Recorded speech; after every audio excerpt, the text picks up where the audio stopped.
Tak ještě? Ještě? A odpočítej si to hezky.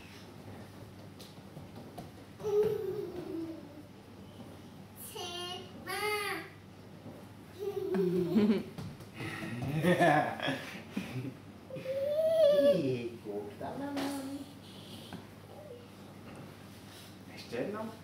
A pěkně se to odpočítej. Pěkně 3, 2, 1. Teď nebo 3, 2, 1.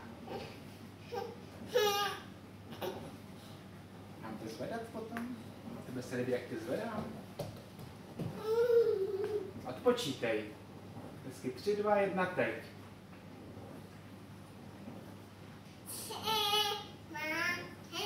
Teď. A letí, vysoko letí.